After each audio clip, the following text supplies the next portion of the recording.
기록된 글자는 바로 메네 데겔과 바르신입니다. 그 글자를 해석하면 이러합니다.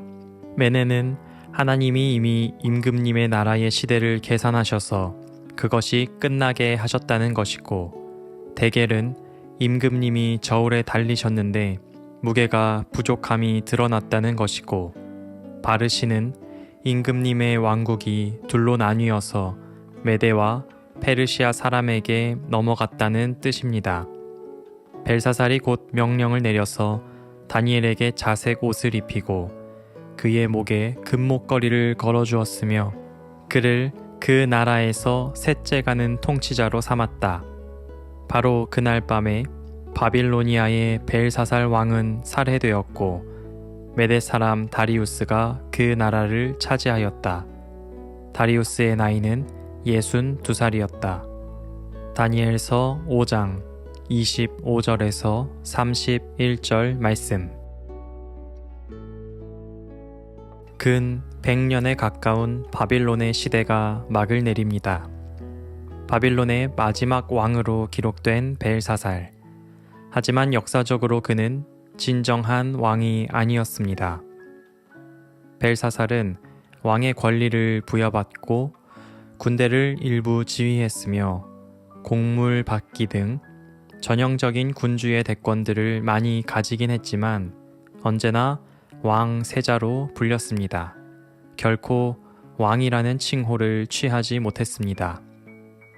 그의 아버지가 바빌론을 떠나 유배 생활을 하는 동안 왕권을 대리하는 위치에 있었을 뿐입니다. 하지만 그는 자신이 막강한 왕이라도 된 듯이 거대한 연회를 열고 수많은 신하와 손님들을 초대했습니다. 그의 오만함은 여기서 끝나지 않았습니다. 그는 예루살렘 성전에서 탈취한 성물들을 가지고 연회를 즐겼습니다. 이것은 아직 왕의 신분으로 있는 아버지에 대한 모욕이기도 하지만 하나님을 모욕하는 행위였습니다. 당시 고대 사회에서는 전쟁에서 이긴 신이 패배한 신보다 더 강하다고 믿었습니다. 벨사살이 예루살렘 성전의 기물들을 사용하며 술을 마신 것은 바빌론의 신들이 하나님보다 강하다는 선언과도 같았습니다. 사실 벨사살은 하나님을 몰랐던 사람이 아니었습니다.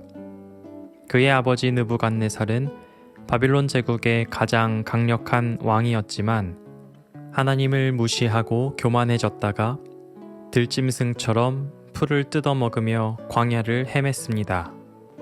그리고 마침내 하나님을 인정하게 되었을 때 다시 왕위로 돌아올 수 있었습니다. 벨사살은 이러한 아버지의 이야기를 누구보다도 잘 알고 있었습니다. 아버지의 삶을 통해 하나님이 역사를 주관하시는 분이라는 사실을 배워야 했습니다. 그러나 그는 교만을 반복했습니다. 마치 자신은 예외인 것처럼 행동했습니다. 그리고 그 결과 하나님께서는 그의 왕국을 무너뜨리기로 결정하셨습니다.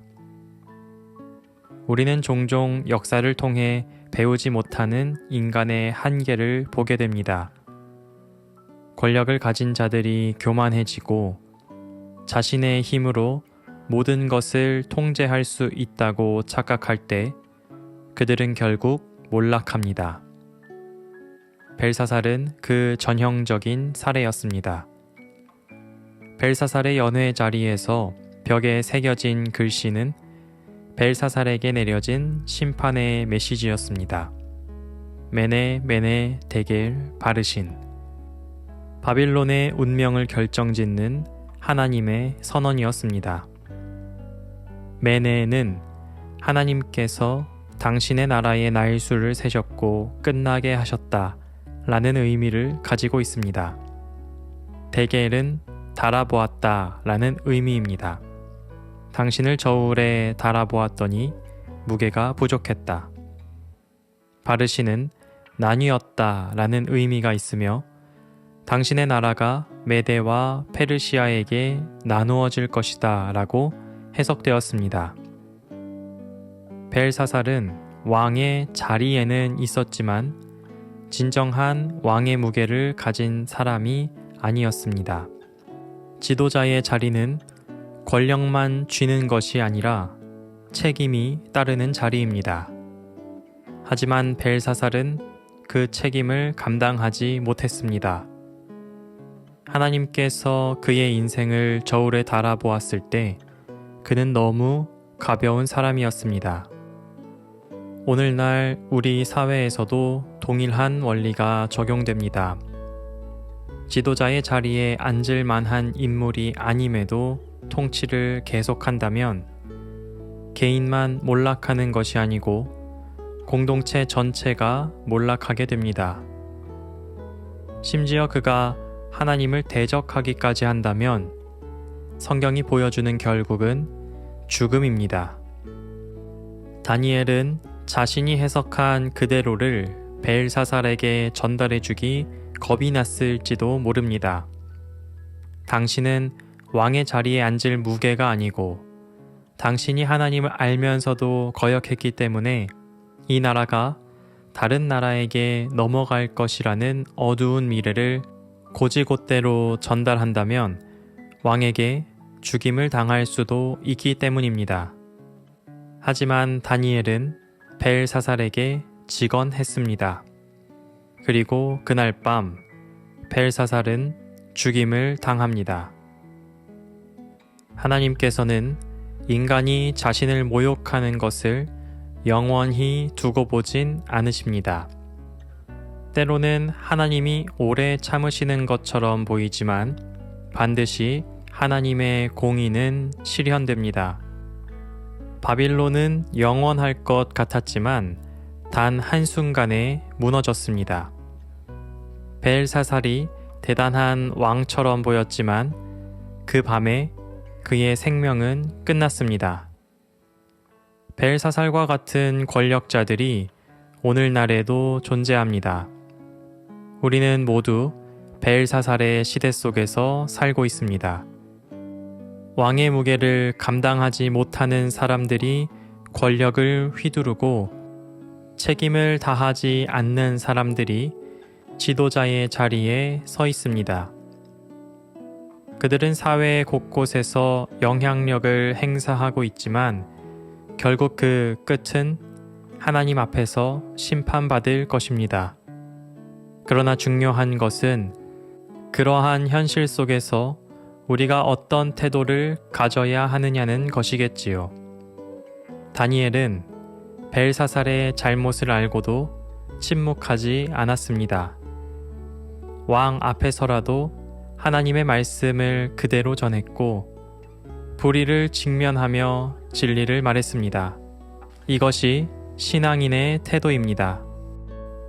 이 시대 속에서 신앙인들에게 주어지는 사명은 다니엘과 같습니다. 부당한 권력 앞에서 책임을 다하지 않는 지도자들 앞에서 침묵하는 것이 아니라 옳은 소리를 내야 합니다. 사회에서 그리고 가정에서조차도 우리는 하나님의 공의를 따라 말할 수 있어야 합니다. 물론 그것이 쉬운 일은 아닙니다. 다니엘도 위험을 무릅쓰고 왕 앞에서 바른 말을 했습니다. 하지만 그는 하나님을 두려워했지 사람을 두려워하지 않았습니다. 진실을 말하는 사람, 하나님의 뜻을 전하는 사람이 되어야 합니다. 바른 말을 하고 진리를 말하며 하나님을 경외하는 사람으로 살아가는 것, 그것이 이 시대의 신앙인들이 가져야 할 태도입니다. 하나님은 결국 공의를 이루시는 분임을 기억합시다. 우리가 외치는 진리가 세상에서 당장 받아들여지지 않을 수도 있습니다. 그러나 반드시 하나님의 뜻은 이루어집니다. 주님, 이 시대 속에서 우리가 다니엘과 같은 믿음의 사람으로 살아가게 도와주십시오. 불의 앞에서 침묵하지 않고 진리를 선포하며 하나님의 뜻을 따르는 용기를 허락하여 주십시오. 어디에서든 바른 말을 하며 살아갈 때 우리의 삶이 하나님의 공의를 증거하는 도구가 되게 인도하여 주십시오. 아멘.